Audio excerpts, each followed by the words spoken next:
Iniciando com oração. Pai amado, Pai querido, louvamos o teu nome, agradecidos por esta noite, por este precioso momento, pelo teu cuidado que tu tens tido para com as nossas vidas. Obrigado pela vida dos meus irmãos, dos que já estão presentes, daqueles que não poderão estar, também esteja com eles, abençoando-os de uma forma muito especial, estendendo as tuas poderosas mãos, abençoando-os, guardando-os, dando vitória em todos os teus desafios, tribulações, lutas e problemas. Pedimos que as tuas poderosas mãos sejam estendidas sobre as nossas vidas, dá-nos uma aula abençoada, será a penúltima aula de hoje, de Ética Cristã e Ministerial. Fala-nos, ministra-nos, ajuda-nos em tudo. Recebe a nossa oração, perdoa os nossos pecados, possa vir teu Santo Espírito sobre as nossas mentes e corações. Muito obrigado. Oramos agradecidos no bendito, maravilhoso e poderoso nome de Jesus Cristo. Amém e amém. Muito bem, meus irmãos, muito boa noite, a paz do Senhor. Está ali, irmão Eronilde. Peguei a sua mensagem, eu agradeço. É, eu amanhã vou tentar falar com o irmão ao telefone. Depois manda uma mensagem ou de áudio por escrito, irmão Eronilde. Me diga qual o melhor horário. Me diga Ah, o melhor horário que eu posso conversar com o irmão ao telefone. eu vou estar trabalhando amanhã o dia todo, pastor, até 8 horas, que eu cheguei de serviço agora, né? E na quinta e na sexta-feira. Como é que o meu irmão vai estar na quinta ou na sexta? Mas qualquer horário na hora do serviço, eu paro e nós conversa. Mas o problema é do fuso horário, né? Eu estou em São Francisco, na Califórnia. Eu estou 3 horas atrás do irmão. Aham, Eu só chego de volta em casa na manhã de quinta-feira. Então, vou aham, fazer o seguinte: eu vou então chamar o irmão ou na quinta ou na sexta também eu vou estar de viagem de novo. Na sexta eu vou para Utah. Aí aham. eu retrocedo 2 horas no relógio. Não, mas se o pastor querer ligar, aí o pastor liga, talvez, pode ser que no momento eu não vejo tocando pelo barulho do serviço onde nós estamos trabalhando, mas assim que eu vejo, eu retorno pro irmão e aí nós conversa. Perfeito, perfeito. É coisa rápida, eu não vou tomar mais de 10 minutos. É sobre o áudio que o irmão me deixou, porque eu quero Ah, acertar algumas coisinhas para ajudar, sinceramente, ao irmão, tá bom? Brigadão beleza, então. mesmo, de todo o meu coração. Meus irmãos, mais uma vez quero agradecer a presença de todos vocês. Eu estou aqui, repito, em São Francisco, na Califórnia. Vim aqui para uma missão, não é? Cheguei ontem aqui na parte da manhã e já estou indo embora amanhã de regresso à Flórida, né? Saio daqui depois de um culto que eu estarei ministrando no horário daqui da Califórnia. Estarei ministrando às 7h30 e às 11 é o meu voo de regresso para Orlando. Chego na quinta de manhã, 7h15, e na sexta, 6h30 da manhã, de novo, estou saindo em viagem para Salt Lake City, Utah, para outra missão na obra de Deus, né? Peço, por favor, me ajudem com as vossas orações, né? O santo aqui, vocês são de barro, esse aqui é de talco, né? O santo de barro aguenta, que são vocês, mas os santos de talco que sou não, estou falando sério, irmão. Vocês são muito jovens, tem muita polenta, tem muito gás. Olha lá, o Alisson é uma juventude que dá gosto, né? Irmão Leandro Bonju, outra juventude que dá gosto. Irmão Eronildo, são todos vocês muito jovens, né? Eu que estou um pouquinho cansado, não, estou velho, estou desgastado, mas eu não tenho esse pique para viajar para lá e para cá. Mas Deus tem nos confiado algumas responsabilidades e temos que também cumpri-las, né, com a força e a graça do nosso Deus. Nos ajude, por favor, com as suas orações, para que Deus me ajude, me guarde. Angelina, bom te rever, Angelina. Quantas horas que a gente não se vê, meu Deus. Deus te abençoe e continue. Está parecendo uma indiana, Angelina, hoje, tá com sinal, né? Ih, meu Deus. Se batizou no hinduísmo? Não, está repreendido. Não, não, não está. Fala. Como É é que para é? tirar sim. Como é que é? É para tirar sim, pastor. Oh, eu pensei que Eu eventualmente tu foste não, é batizada porque no eu hinduísmo. desse tamanho sim. Tá bom, deixa isso quieto. Meus irmãos, vamos na página 14. Página 14. Nós estamos falando ainda do obreiro e suas tarefas ministeriais. Próxima aula, já falei, mas para aqueles que se esqueceram, anote em algum lugar aí, por favor. A próxima aula vai ser a nossa última aula de ética cristã e ministerial. 9h25, 9h27, paramos a aula para 9h30 começarmos com a nossa provinha. 12 questões, todas extraídas do questionário. O questionário nós já corrigimos, né? Vocês já estão cientes disso. Então, se preparem, certo? Alguns dos alunos que estão aqui já estão praticamente numa reta final, né? Irmão Leandro Bonjú, acredito que tem mais uma matéria, ou no máximo duas, acredito. Eu estava revendo essa semana, acredito que é uma matéria, acredito.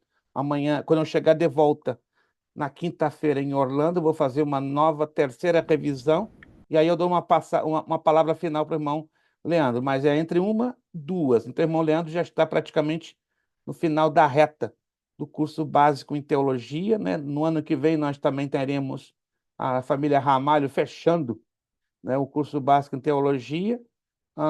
E os demais, como são ainda novos, ainda tem uma jornada, né? Irmã Vanderleia está na fila também, irmã Vanderleia, acredito que já na metade, para finalzinho do ano que vem já fecha tudo. Então, no ano que vem vai ser um ano de festa, né? Eu pretendo fazer duas formaturas no curso básico, né? Mas ninguém é obrigado, já estou adiantando, ninguém é obrigado a participar das formaturas, porque a formatura ela vai trazer um custo para o aluno, não para a escola, né? Que nenhuma escola paga a formatura, mas o custo também não é elevado, é um custo razoável de US$ 100, cobrindo 4 convidados. Mas só estou adiantando, né, para vocês terem uma ideia como a nossa escola funciona. A maioria das escolas não pagam a festa ou a cerimônia de formatura, né? Aí cada aluno fica na liberdade quando chegar o momento da sua formatura. Tem aluno, por exemplo, só um rápido esclarecimento para a gente entrar na aula. Tem aluno que não faz questão de participar, por exemplo, da formatura do curso básico, aí ele prossegue fazendo o médio e prossegue fazendo o bacharel. Vamos ter agora uma formatura em 8 de dezembro em Danbury, Connecticut, e ali teremos 3 alunos que estão estudando conosco desde o básico, né? Estão fechando o bacharel.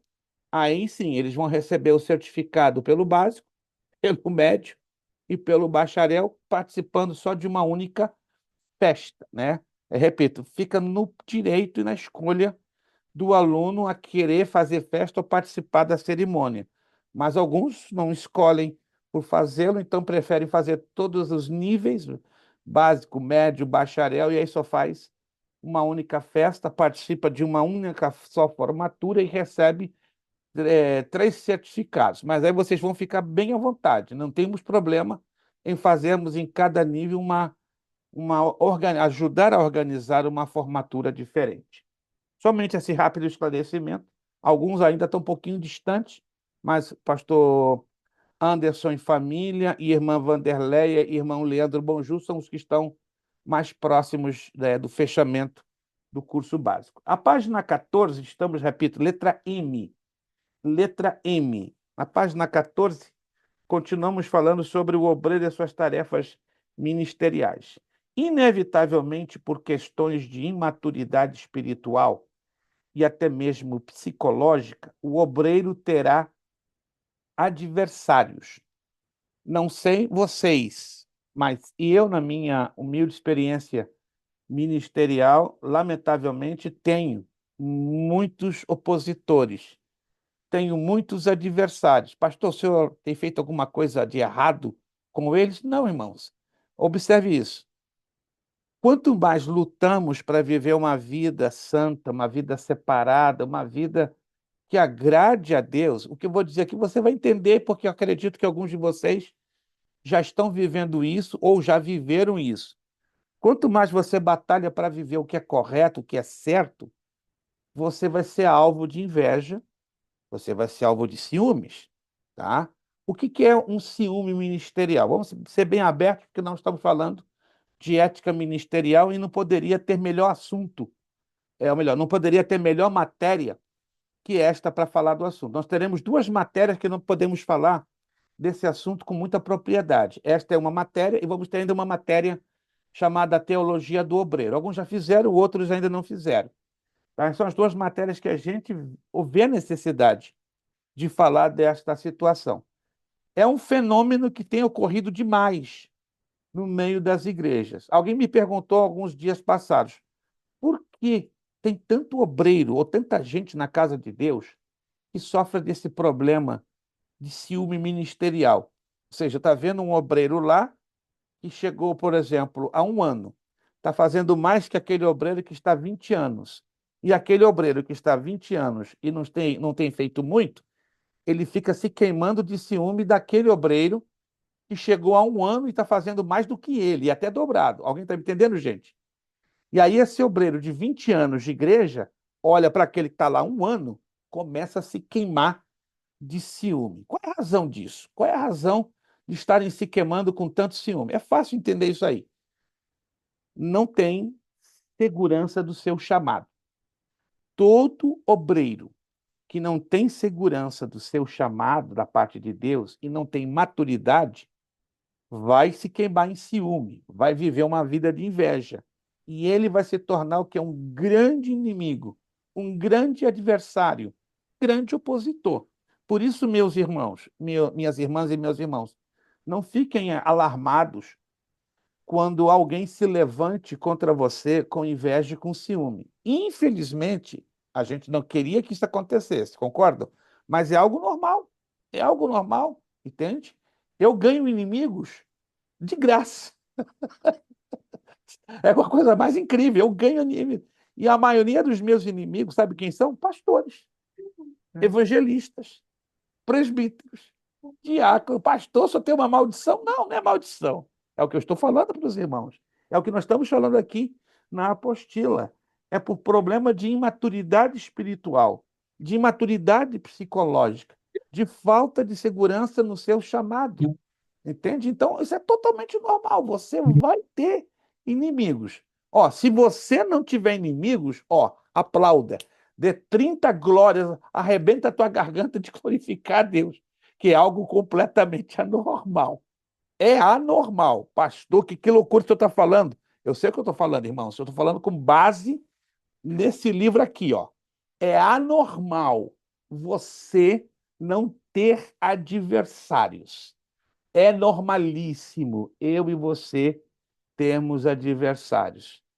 Ficamos tristes? Claro, é normal que eu vou ficar triste pensando que aquele pastor que parecia ter um certo nível de maturidade, um certo nível de seriedade, ele começa a se revelar como um inimigo, como um adversário, e até em alguns casos, como um competidor seu. Acho muito nobre, considero muito corajoso quando um obreiro, um pastor, eu tive duas experiências na minha vida até hoje. Como em mais de 45 anos como obreiro, só tive duas experiências, de um pastor e de um evangelista. Chegar assim para mim, como eu estou falando com vocês, só que ao vivo, olho a olho, cara a cara, me dizer, pastor, eu tenho uma tremenda inveja e um tremendo ciúme do senhor. Quanto mais o senhor estiver distante de mim, melhor, porque o senhor é uma ameaça para a minha igreja, para minhas ovelhas e para os meus obreiros. Assim, falando com a maior naturalidade. Eu quieto olhando para ele. Deixei ele falar à vontade, deixei ele, digamos, se liberar, né?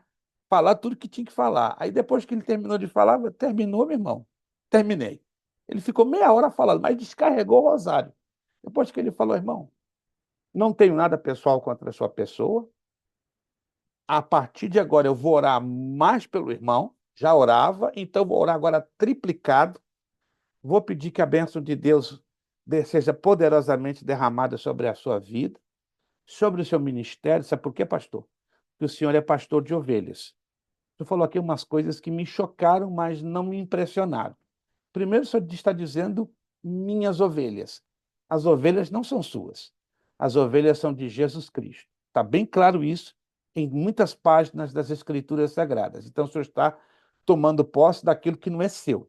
Então, aí estou detectando um probleminha, um grave problema, tá? Que as ovelhas não são suas, tá? Segundo a obra de Deus, ela não depende de um só homem, ela é um conjunto. E o senhor está se colocando como uma pessoa que parece que é insubstituível. E terceiro, esse tipo de comportamento seu pode machucar e afetar a outras pessoas, trazendo danos, trazendo prejuízos. Então, por isso, da mesma maneira que o senhor foi sincero e me falou de cara a cara, que tinha e tem inveja e ciúme de mim, então estou também tendo a mesma coragem e a mesma sinceridade e transparência. Que o senhor tem sérios problemas, tá? E estou aqui não para me colocar melhor do que o senhor, mas para orar a Deus pela sua vida. O homem se irritou, se irou, deu uns 3 murros em cima de uma mesa, deu as costas e se retirou. Nunca mais, já fazem alguns anos, não tenho contato com esse servo de Deus. Oro por ele, sinceramente, de coração. Doeu meu coração, porque esse comportamento é a prova de imaturidade. E um homem de Deus à frente de uma igreja sendo imaturo, vocês vão aonde convir. Ele vai gerar prejuízos, vai gerar danos, na verdade, vai gerar machucaduras em outras pessoas. Por isso, tranquilo, não se preocupe, que isso, infelizmente, é normal. Letra N.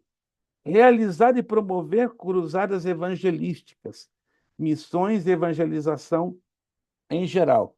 Como é importante o obreiro, basicamente os líderes, preocuparem-se, né, com a missão evangelística da igreja. A igreja foi colocada na terra para ganhar almas. Alguns não entendem isso direito e querem pescar em aquários alheios, mas o mundo está aí, cheio de tantas necessidades e almas para serem ganhas e levadas aos pés de Deus.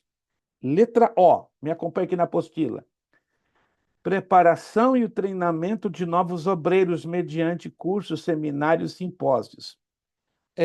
Há alguns anos atrás, quando eu falo alguns anos, 48, 45, 40 anos atrás, né, eu não sou um crente velho, como diz meu filho, eu sou um crente usado. Luto para manter minha juventude, mas, pela misericórdia de Deus, não falo isso para me gabar em nada. Estou aprendendo, tenho aprendido, tenho muito que aprender ainda, né? Eu conheci, Jesus me tirou do judaísmo em 31 de agosto de 1969. Então, no dia 31 de agosto passado, pela grande misericórdia de Deus, completei 54 anos de fé.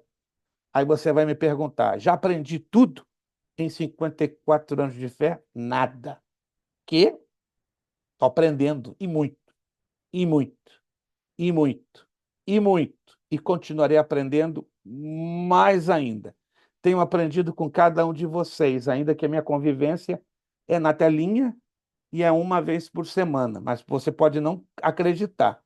Eu observo cada um de vocês, por isso que eu preciso a tela aberta na medida do possível, né? E aprendi a conhecer a linha de comportamento das pessoas, por quê? Eu sou psicólogo, eu fiz psicologia pastoral, fiz vários cursos de psicologia pastoral que me ajudaram a identificar as pessoas através de expressões faciais, palavras, comportamentos básicos, entende? Não sou expert na matéria, mas a gente precisa de ter esse tipo de preparação para saber lidar com as pessoas. A gente precisa, é uma necessidade, porque vivemos num mundo muito globalizado e muito complexo, que nos exige ter algum tipo básico de preparação, um pouquinho daquilo, um pouquinho disto, para a gente ter, na medida do possível, um bom relacionamento com as pessoas. E uma coisa que eu tenho observado que ao longo dos anos está diminuindo muito, muitíssimo, a necessidade de um ministério, de uma igreja, promover cursos de treinamento para obreiros. Só para os irmãos terem uma ideia, há 48 anos atrás, mais exatamente, um diácono nas Assembleias de Deus não era separado se não tivesse um curso básico em teologia completo. Era impossível há 48 anos atrás. Nenhum diácono. E os porteiros também. Passou uma época, uma leva aí de porteiros que queriam trabalhar na casa do Senhor e as exigências das igrejas eram, faça um curso básico em teologia. Depois que você fizer, comprovar e me mostrar que você já tem um curso completo, aí nós vamos te separar para ser porteiro. Rapaz, não era fácil. Mas hoje está tudo muito facilitado, entende? Qualquer um pode estar trabalhando na obra do Senhor, basta querer ter vontade. Mas eu digo para os irmãos, ter vontade para fazer a obra de Deus é bonito, é nobre, é algo que deve se aplaudir, mas não é o suficiente. Por quê? porque o obreiro tem que ter uma combinação de dois elementos. Ó, procura anotar, eu já falei isso várias vezes, vou bater de novo na tecla. Preparação e chamado. Preparo e chamado. Vou repetir algo que eu já falei aqui por uma ou duas vezes. Eu tenho absoluta certeza que todos vocês, todos, sem exceção, têm um chamado especial da parte de Deus. Eu tenho certeza disso, eu não tenho dúvidas. Ainda que eu não convivo com a maioria de vocês. Eu só estou aqui na telinha uma vez por semana, né? De todos vocês aqui, os obreiros que eu tenho mais contato pessoal, físico, e mesmo assim não é sempre, né? Às vezes é uma ou duas vezes por ano, é o pastor Anderson e a sua família, como estivemos lá com eles esse final de semana, num abençoadíssimo seminário de escatologia bíblica. Você não tem ideia como foi lindo, para a glória do Senhor. Sou suspeito de dizer isso. Foi muito lindo. Mas eu afirmo a vocês, afirmo sem medo de errar, como está difícil hoje encontrarmos igrejas e líderes que se preocupam com o chamado e com o preparo do obreiro. Um obreiro que tem chamado é maravilhoso, é lindo, é bonito demais. Mas se ele tem o chamado e o preparo juntos, meus irmãos, não é que ele será o obreiro perfeito, não existe o obreiro perfeito. Todos nós, começando de mim, temos deficiências, falhas, muita coisa a desejar e muita coisa a aprender. Mas ele tem mais firmeza, tanto psicológica, emocional, espiritual. Ele tem mais firmeza aqui nesse livro, ok? Que é a palavra de Deus. Então, é necessário ter preparação, é necessário treinamento de novos obreiros. Eu vou estar permitindo Deus no mês de dezembro, né, durante 2 semanas. Eu sei que dezembro é um mês muito ingrato, porque é época natalina, as festas, mas eu vou estar em 2 igrejas hispanas fazendo um trabalho de treinamento de diáconos e de presbíteros. Que existe isso? Claro que existe. A Bíblia tem fonte de informação e orientação de sobra para diáconos e para presbíteros. Então, nós vamos estar uma semana, né, 3 dias, sexta, sábado, domingo, numa igreja hispana, e na outra semana, sexta, sábado e domingo, né? Eu tenho percebido um despertamento muito forte nas igrejas hispanas com treinamento de obreiros. Tristemente, nas igrejas brasileiras é muito pouco, muito pouco, muito pouco. Mas há 40, 45, 48 anos atrás, era bastante comum haver isso. Letra P, o ensino das doutrinas bíblicas, usos e costumes. O que é uma doutrina bíblica? Se confundem com usos e costumes.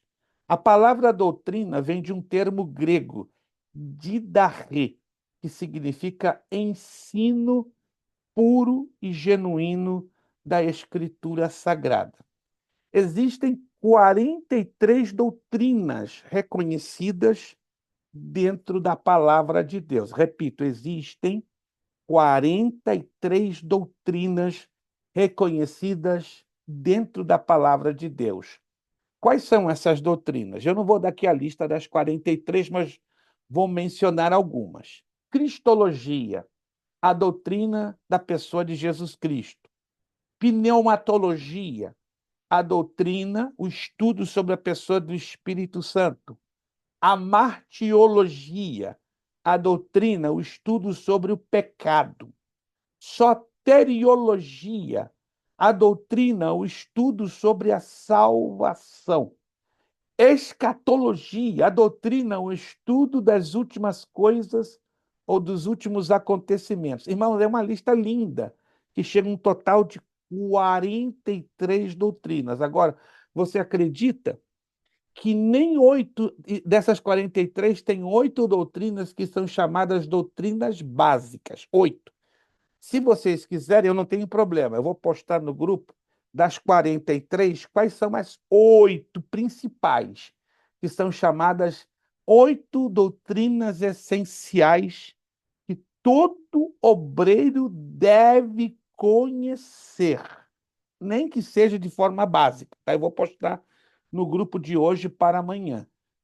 Se vocês acreditem ou não, tem obreiro tem diácono, tem pastor que não conhece nem duas dessas 8 doutrinas bíblicas essenciais. Ele tem que conhecer.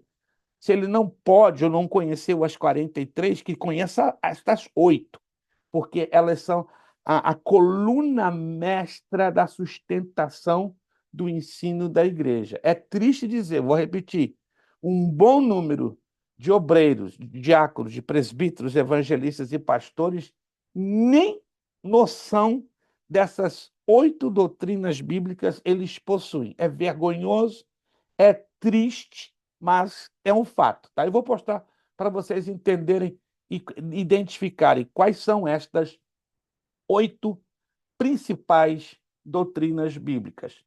Usos e costumes é outra coisa, que também é um fato interessante. Cada igreja, cada ministério, cada denominação tem os seus usos e costumes. E a gente tem que respeitá-los, ainda que muitos desses usos e costumes nem apoio bíblico têm.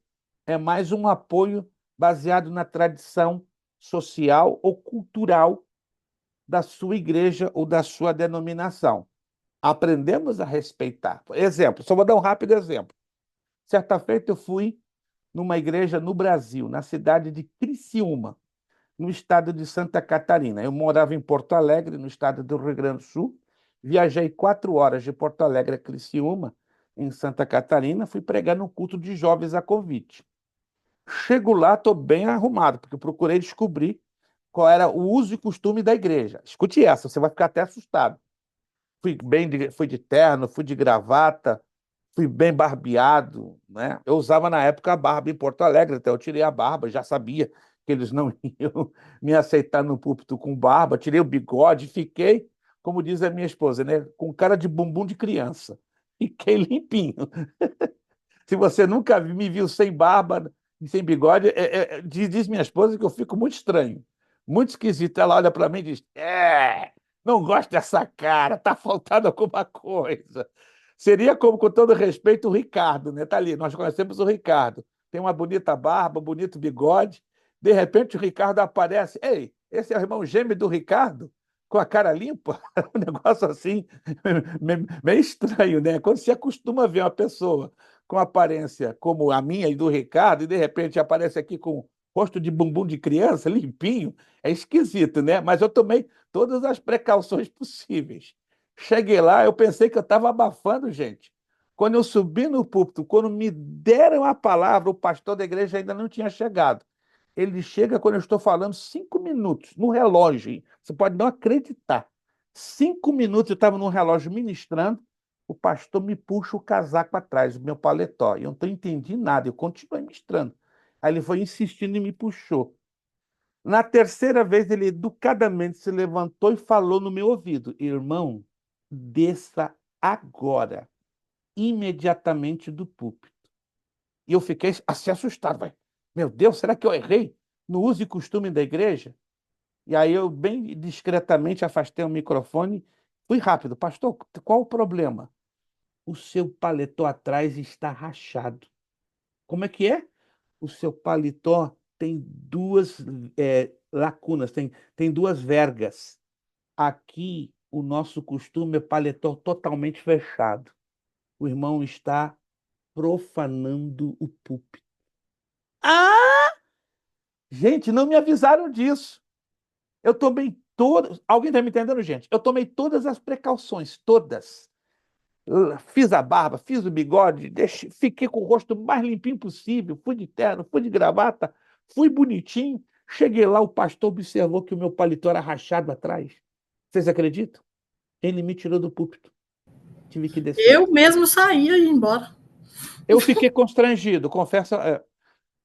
A vontade me deu, irmã Vanderleia, me deu vontade de ir embora, mas eu tive que obedecer, desci do púlpito, fiquei lá sentadinho, até do púlpito ele me convidou. Então não pude mais ministrar, desci, fiquei lá mas super sem graça, esperei terminar o culto para me despedir e agradecer ao pastor. Ele se desculpou, não, pastor, é o costume da nossa igreja. O irmão não se sinta. Eu estava super constrangido, muito. Depois me voltaram a me convidar, e aí a condição: pode voltar, pastor, em outro culto, mas, por favor, paletó fechado. Aí eu disse: é ruim, que eu vou ter que comprar um paletó fechado para respeito. Alguém está me entendendo? Eu respeito. Mas, para mim, com todo respeito à luz da Bíblia, eu vejo isso muito absurdo. É extremista, não faz sentido, não vai edificar em nada. Mas eu respeito. Tanto que eu respeito que eu mantenho distância, compreende? Dessas igrejas e ministérios para não criar um choque. Como tem igrejas que têm me convidado para ministrar, e quando venho no cartaz que eu tenho bigode e cavanhaque, elas me recomendam: pastor, pode vir, mas sem o bigode e sem o cavanhaque. Como é que é? Sem o bigode e sem o cavanhaque. Eu falei: vocês querem que eu também eu limpe a sobrancelha? Eu posso, mas eu vou limpinho. Mas, irmãos, é complicado, mas a gente tem que respeitar, temos que respeitar. Não tem como questionar isso. É estranho para nós que estamos estudando a Bíblia para ter uma mente mais aberta? É estranho, mas temos que respeitar. Não tem outro jeito. E se nós não respeitamos, criamos conflitos desnecessários. Letra Q, olha, me acompanha aqui. A promoção e a valorização da escola bíblica dominical. Entenda bem o que eu vou dizer. Eu entendo perfeitamente que tem igrejas na América que não têm escola bíblica dominical. Agora, observe, cada caso é um caso. Algumas igrejas não têm por dificuldade de encaixar dentro do horário, porque os horários às vezes são inconvenientes, o local que a igreja ocupa não permite à igreja ter muita liberdade de flexibilidade de horários. Eu conheço vários ministérios que cobram aluguéis por hora de ocupação, não por dia de ocupação. Então, incluir a escola bíblica dominical é um valor a mais na hora de ocupação, por se tratar de um local alugado. Agora, quando é um aluguel fechado de forma mensal ou por culto, é diferente. Então, estou mostrando aos irmãos que existem igrejas porque elas não têm escola bíblica dominical. Outras, por conseguinte, não têm por uma opção. Os seus líderes não creem, não acreditam na eficácia da escola bíblica dominical.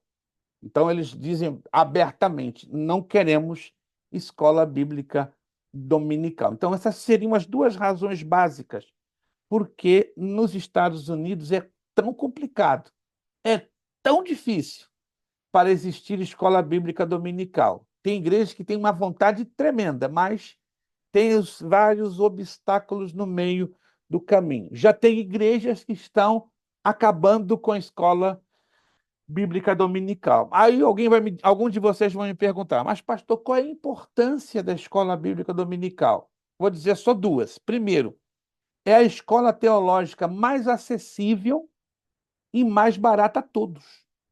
Geralmente custa $5, que é o valor da revista por trimestre. E vai te dar uma base da base da base, porém necessária e importante para toda a igreja. Vocês estão fazendo um curso básico em teologia, que é um pouco mais acima de uma escola bíblica dominical. Agora, é vergonhoso para um obreiro e até para uma igreja, dependendo das circunstâncias que ela vive, não ter uma escola bíblica dominical. Que eu tenho aqui informação, a igreja de Hartford, Nagasaki, tem. Já outras igrejas querem ter, mas tem algumas dificuldades a nível técnico, né? A nível técnico, eu entendo que algumas dificuldades de nível técnico não permitem ter a fluência da escola bíblica dominical.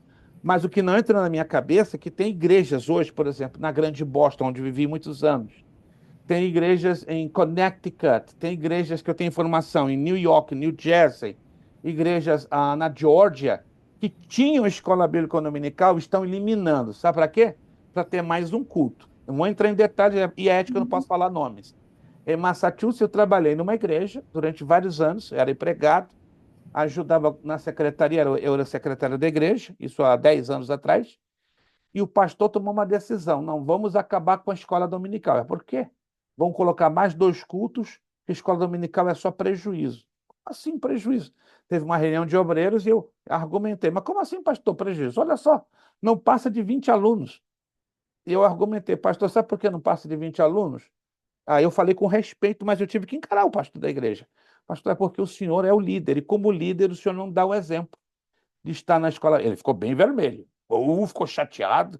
Quem é o irmão para me chamar atenção na frente dos obreiros? Não, não estou lhe chamando atenção, pastor.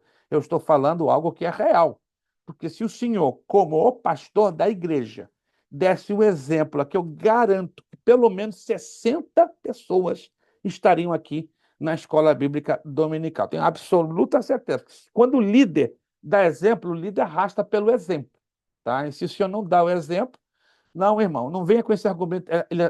Ele me rebateu até um pouco grosseiramente, sem um argumento furado. Eu vou aqui propor uma votação. Vamos fazer 2 cultos, vamos eliminar a escola dominical e vai aumentar as entradas. Isso é lucro, isso é ganho.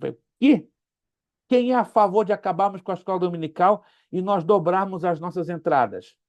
Irmãos, eu fiquei de boca aberta. Todos os obreiros votaram a favor de acabar com a escola bíblica dominical. Resultado, a igreja passou a ter 3 cultos, aumentou a sua receita, as suas entradas em 75%, mas o estudo da palavra de Deus ficou lá na sarjeta, lá no buraco. Pastor, aqui na nossa igreja, quando eu cheguei, já tinha tirado o estudo bíblico do domingo, porque a pastora falou que não estava dando certo, porque estava faltando muitas pessoas, e ela colocou o estudo bíblico na quarta-feira, Na às quarta, 7. tem Uhum. igrejas que fazem isso, colocam na quarta ou colocam na terça, correto? Sim, na quarta. E para você ser obreiro aqui, você é obrigado na igreja, é via de regra, não tem negociação. Se você não estiver lá no hospital internado, não existe. Se for por trabalho, por qualquer outra coisa, você fica no banco mais de um mês de cumprindo. Como que fala? Não é castigo, vamos falar. Não Disciplina. A disciplina. é um tipo de uma disciplina. Não seria Sim. ainda propriamente uma disciplina, mas seria uma modalidade de disciplina, correto? A gente ser obreiro aqui é regra da igreja. Participar de todos os ensinos bíblicos, dos estudos que tem uma vez no mês, que ela define a data e ela dá um estudo só para obreiro.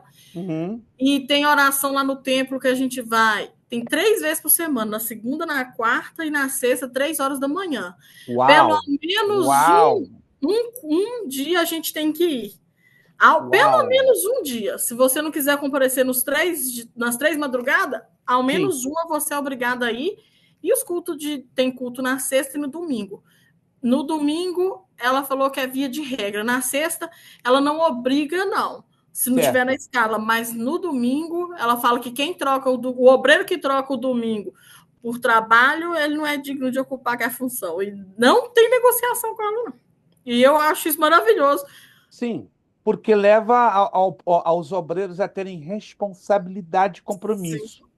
Que eu vejo uma coisa meio complicada, né? Da parte não de todos. Graças a Deus tem pessoas, tem obreiros que são muito compromissados e responsáveis. Sim. Mas, lamentavelmente, a grande maioria é um fenômeno estranho, comum da América. Comum da América. A Europa é um pouquinho diferente. Eu já vivi na Europa há 4 anos, a realidade ela é um pouco, não vou dizer melhor, mas ela é bem diferenciada. E Mas, quando o senhor falou que o exemplo do líder ele arrasta e sim. Aqui, quando eu e o Gilson chegou, foi muito diferente de tudo que a gente vivia. Mas foi maravilhoso. Parece que a gente está vivendo o primeiro amor. E quando a gente chega lá às 2h30 da manhã, ela já está lá de joelho, ó, há muito meu tempo. Deus, meu E Deus. ela vai os 3 dias. Se a gente for os Uau, 3 dias, ela está lá os uau, 3 dias. E ela está uau. em tratamento de câncer e a gente não vê ela faltando. E ela aqui ainda é uma igreja nova, né? Ela fez extensão lá de É Hanahan de a, Boa. é a pastora Angélica, seria? Não, aqui é a pastora Alessia, a irmã dela. Alessia, eu conheço a Angélica. A A Alessia ainda. Angélica é lá de South Carolina. Eu conheço a Angélica, a Alessia ainda não A conheci. pastora Alessia, ela é mais rígida do que a pastora Não Angélica. mas ouvi falar Ela é muito dela. uma bênção. Alguém já falou da minha pessoa para ela, uma irmã de Massachusetts que a conhece. Então Eu também como eu falei com ela. eu acredito que a pastora Alessia conhece humildemente o nosso humilde trabalho. Acredito, né? Mas Sim, não vai faltar oportunidade que possamos estar aí com vocês e quem em nome sabe de Jesus. sermos Vai ter o abençoados. aniversário da nossa igreja de um ano, dia 6, 7 e 8 de dezembro, aqui. Uau, que pena, né? Nesse dia eu já tenho compromisso com o Que nosso pena. núcleo em Danbury, Connecticut. Se não tivesse, eu dava um saltinho aí só para participar com vocês. Mas Seria vamos lá, uma meus irmãos. Muito bom ouvir esse seu depoimento sobre a valorização da escola dominical, do culto de ensino. Mas o porquê isso, irmãos? Porque aqui diz, ó, a valorização, a preparação de novos professores e o consequente aperfeiçoamento daqueles que trabalham proporcionando-lhes espaço físico. Se a igreja não pode ter uma escola dominical no domingo, que tem um culto de ensino. O culto de ensino é importante para o fortalecimento espiritual e ministerial de toda a igreja. Letra R, a importância na escolha de obreiros para pregar. Eu fico muito emocionado quando eu vejo ministérios preocupados em preparar obreiros para pregar. Pregar, você sabe que não é uma coisa muito fácil, não é muito fácil. Requer tempo, requer leitura e requer, sobretudo, oração para que Deus abra a mente e a pessoa possa trabalhar bem com a versatilidade do uso da palavra de Deus. Hoje em dia você ouve muitos pregadores com mensagens vazias. Eu costumo dizer, sermões que não têm pé nem cabeça. Começa, fica começando e nunca consegue desenvolver e nunca consegue terminar. Eu tenho sido informado, né, e tenho visto obreiros, graças a Deus, se dedicarem tanto que no passado tinham uma enorme dificuldade na área da pregação. E hoje eu estou vendo, não é, desenvolvendo-se de uma maneira maravilhosa. Mas, na verdade, é Deus, né? É Deus somado ao esforço que o obreiro deve empregar. Falando em preparação, estamos aqui no número 9. Ó, o obreiro e a sua preparação geral. O obreiro deve preparar-se de tal maneira que ele mesmo sinta a importância do trabalho que desempenha, pois o mesmo não é fruto de casualidade, de um mero acidente, tampouco deve ser considerado coisa aleatória. Vejamos alguns aspectos para a boa preparação do obreiro. Faça um highlight aqui para você entender que esses são os elementos que vão contribuir para uma boa preparação de cada obreiro, né? Um obreiro que está realmente, genuinamente chamado por Deus e que se ocupa ao preparar-se para esta grande responsabilidade. Aqui estão os elementos. O obreiro precisa ter experiência, conhecimento e maturidade. Ele não pode abrir mão desses três elementos. Ele tem que ter experiência, ele tem que ter conhecimento. Quando eu falo de conhecimento, não é apenas conhecimento das suas tarefas ou conhecimento das suas atividades a serem desenvolvidas, mas aqui também está se tratando do conhecimento bíblico, da palavra de Deus. E tem que ter maturidade, não é? A Bíblia fala muito claramente que não se pode colocar obreiros neófitos. Vamos lá na primeira carta de Paulo a Timóteo, capítulo 3. Isso aqui dá pano para manga, né? E tem gente que não gosta desse texto da primeira carta a Timóteo, capítulo 3. Eu vou ler do versículo 1 ao versículo 10º. Primeira carta a Timóteo, capítulo 3. No século passado, não no século passado, eu vou mais atrás, né? No século XVI, depois da Reforma Protestante, protagonizada por Martim Lutero em 1517, esse texto que eu vou ler agora, para algumas denominações, como a Igreja Luterana, a Igreja Batista, a futura, que ainda não existia, mas seria criada, a Igreja Presbiteriana, eles chamaram de Catecismo do Obreiro, não é? Ou a cartilha do obreiro, que o obreiro basicamente precisava ter para ser considerado biblicamente separado por Deus, baseado no seu chamado e na sua preparação. Primeira carta a Timóteo, capítulo 3, se você tiver aí a sua Bíblia, por favor, abra lá para mim, para que nós possamos fazer esta leitura. Primeira carta a Timóteo, capítulo 3, está lá. Esta é uma palavra fiel. Se alguém deseja o episcopado, excelente obra deseja. Aí, se você puder anotar, episcopado vem da palavra bispo. A palavra episcopado ou bispo do grego é opiskopos, não é? Alguém de responsabilidade na direção, alguém de responsabilidade na orientação, alguém maduro para administrar. Essa é a tradução livre da palavra grega opiskopos. Daí sai a palavra episcopado e a palavra bispo. Algumas denominações no Brasil e nos Estados Unidos usam a expressão bispo.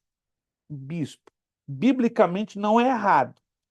Só entendo um pouco estranho quando uma igreja tenha, me acompanhe, ó, diáconos, presbíteros, evangelistas, pastores e bispos. Ou se tem pastores ou se tem bispos. É um pouco estranho, porque dá a entender que uma denominação que tem pastores e bispos, o bispo geralmente está acima do pastor em algumas dessas denominações.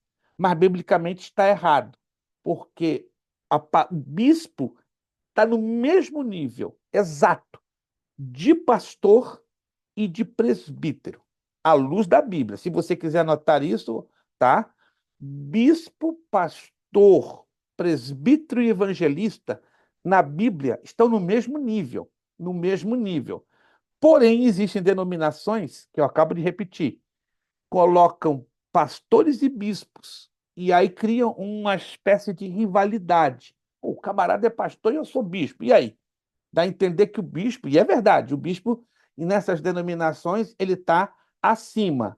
Quando não é aquele caso de ter apóstolos, que é mais complicado, porque não há uma recomendação, uma orientação bíblica para apóstolos, porque os apóstolos bíblicos, eu já falei sobre os apóstolos bíblicos aqui, sim ou não? Os apóstolos bíblicos não existem mais. Mas, pastor, e aí? E essa leva de apóstolos que tem por aí? Não são bíblicos, não são bíblicos. Eu não combato a nenhum deles. Mas quando me perguntam, eu não vou ficar caladinho, né? Como me perguntaram várias vezes, pastor, o que que o senhor acha dos apóstolos? O senhor acha que eu sou um apóstolo bíblico? Eu não acho, não. Eu tenho certeza que o irmão não é um apóstolo bíblico. Aí o cara fica de cara amarrada, fica chateado. O que o senhor tem contra mim? Não, não tem nada contra o irmão. Que o irmão está contra a um princípio bíblico bem claro. Aí ele fica mais nervoso ainda. Então me explica biblicamente o que é um apóstolo bíblico. Aí eu explico para o camarada em 10 minutos, aí ele fica mais brabo ainda e corta a relação de amizade. O que é que eu vou fazer? Está faltando maturidade, está faltando experiência, não é verdade? Está faltando conhecimento bíblico, está faltando exatamente esses três ingredientes. Mas vamos lá, vamos ler então esse texto. Eu dei essa paradinha, dei essa pausa, para você entender que é bíblico a existência de bispos. Mas é estranho uma igreja, uma denominação que tenha bispos e pastores. Ou tenha bispo ou tenha pastor. Um ou outro. Ter os dois fica uma coisa um pouco fora de jogo, porque coloca o bispo lá em cima e o pastor lá embaixo. Mas vamos lá, versículo 2. Convém, pois, que o bispo seja irrepreensível, marido de uma mulher, vigilante, sóbrio, honesto, hospitaleiro, apto para ensinar. Então, o bispo, ou o pastor, ou o presbítero, ou evangelista, tem que ter. Ele é obrigado a ter essas características. Se ele não tiver, já era. Não funciona. Continua no versículo 3. Não dado ao vinho. A cultura da época não era igual à nossa. Nós somos latinos. A Grécia e a Itália estão em outra cultura. Talvez você já sabe disso, né? Povos europeus como espanhóis, gregos e italianos costumam beber e não se embriagam. Não se embriagam. Tomam litros de vinho. Os franceses, vi isso na França por diversas vezes, eles tomam 2 garrafões de vinho, pastores, vão pregar lúcidos, sóbrios, sem banquear na perna, não ficam bêbados. Vai um pastor brasileiro que não tem o hábito, desde criança, de beber vinho, toma 1 litro de vinho antes de pregar. Vai pregar bobagem, vai causar escândalo na casa de Deus, né? E a Bíblia mesmo ensina: todas as coisas me são lícitas, mas nem tudo me convém. Então evita, porque nós latinos, brasileiros e hispanos, por cultura, não sabemos beber. Então evita, para não dar problema, para não dar margem de escândalo, para nos trazer pecado para a igreja. Mas aqui, no tempo de Paulo, e ali na igreja de Éfeso, porque Paulo está orientando a Timóteo, pastor da igreja de Éfeso, ele sabia que ali era normal o hábito de tomar vinho. Só que aqui Paulo diz, ó, não dado ao, o que é não dado ao vinho? A excessos. Não espancador. Por que ele está falando espancador? Porque era normal. Ali em Éfeso, o marido dá pelo menos de 2 a 3 surras na mulher. Era totalmente normal. Se você estuda o pano de fundo histórico e cultural da cidade de Éfeso, Éfeso era considerada uma cidade muito hostil por causa do sistema machista que havia com os homens. E a mentalidade das mulheres era uma mentalidade mais aberta, e elas geralmente confrontavam, com respeito, claro, aos seus esposos, mas seus esposos não aceitavam confrontação, e, consequentemente, eles espancavam, batiam mesmo nas suas esposas. Por isso que Paulo aqui recomenda, né? Não espancador, por causa desse costume que havia entre os moradores de Éfeso, basicamente a parte dos homens. Não cobiçoso de torpe da ganância, mas moderado, não contencioso, não avarento, ó, mão fechada, pata de vaca, como dizem os hispanos. Versículo 4: que governe bem a sua própria casa, tendo seus filhos em sujeição com toda a modéstia. Esse é um princípio bíblico muito importante e básico, né? Se você está servindo na obra de Deus, você é casado, tem filhos, seja exemplo primeiro na sua casa, seja exemplo primeiro na sua família, seja exemplo, você sendo homem, assuma o seu papel de sacerdote. Cuide da sua primeira igreja, que é a sua casa, para depois você cuidar da igreja de Deus. Se você não tem moral na sua casa, se o obreiro não tem moral na sua própria casa com a família, como é que ele vai ter moral na casa de Deus? Não faz sentido. Não faz sentido. Tem os doidos aí que fazem isso, né? Não tem nenhuma moral em casa, não governa bem a sua casa, sua esposa, seus filhos, e quer dar uma de pastorzão na igreja e a coisa não funciona. Porque, irmãos, de Deus ninguém zomba. Aí entra no versículo 5. Porque se alguém não sabe governar a sua própria casa, terá cuidado da igreja de Deus. Versículo 6. Não neófito. O que é não neófito? Novo convertido. Para que, ensoberbecendo-se, não caia na condenação do diabo.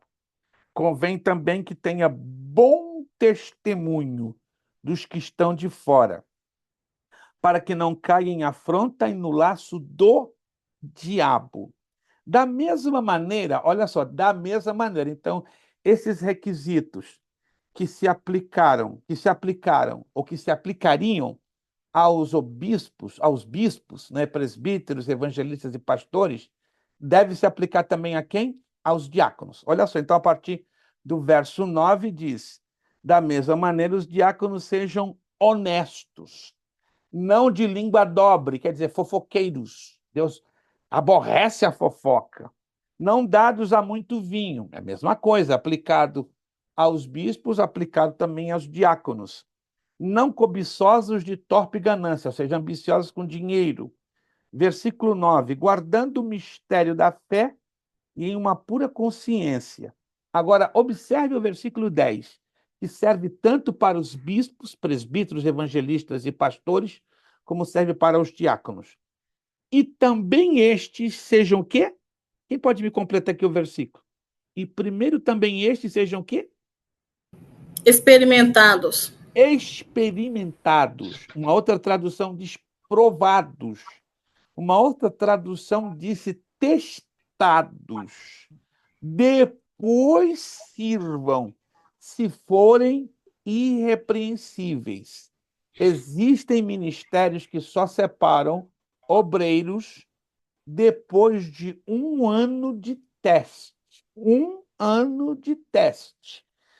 Tem um ministério que eu conheço de hispanos em Oklahoma, eles separam pastores depois de 3 anos de teste. Pastor, isso é um tormento, tormento coisa nenhuma. Pensa bem comigo, é uma responsabilidade tremenda. Seja pastor de igreja, seja pastor auxiliar. E eu ainda digo, é pouco. 3 anos ainda é pouco. Uau! Mas se o camarada tem convicção do seu chamado, ele não vai tomar isso como muito tempo. Ele vai até aplaudir e agradecer por Aqui os aquele diáconos têm que ficar na prova 1 ano também. 1 ano. Que Só depois que maravilha! são consagrados. Que maravilha, né? Mas os pastores em algumas igrejas não estão tendo calma, não. Eu não vou esperar 3 anos, aí pula para outro ministério que dá a consagração express, consagração micro-ondas, não é? Mas, infelizmente, alguns estão buscando, é sério o negócio, posição, cargos. Eles querem é cargo, não querem um chamado legítimo da parte de Deus. Então, repito, 3 coisas que o obreiro precisa: experiência, conhecimento e maturidade. Isso é importante. Experiência. O que é experiência? Está aqui na apostila. A experiência é um tipo de preparação na vida do obreiro e desempenho no trabalho do mestre. Ninguém nasce sabendo, irmãos. E por mais que você diga, eu tenho experiência, você pode adquirir, claro, com o tempo, experiência em várias coisas, mas você ainda não é o dono da experiência. Você não é o catedrático da experiência. Diante de Deus, todos nós somos iguais. Concorda comigo? Todos são iguais. O que nos diferencia são os níveis de responsabilidades que Deus entrega a cada um de nós. Irmã Vanderleia é igualzinho ao Alisson, é igualzinha ao irmão Leandro Bonju, é igualzinho ao Ricardo. Todos nós somos iguais perante Deus. Mas o que vai nos diferenciar são os níveis de responsabilidades que Deus colocou nas mãos de cada um de nós. Irmã Vanderlei, que me consta ainda não é pastora de igreja, e talvez nem vai ser. Talvez, aí isso é com Deus. Mas ela já tem consciência do seu chamado. Ela já tem consciência do seu nível de experiência e da sua necessidade de ser mais experimentada, como eu tenho certeza que o Wallison, não é? Parabéns, Wallison.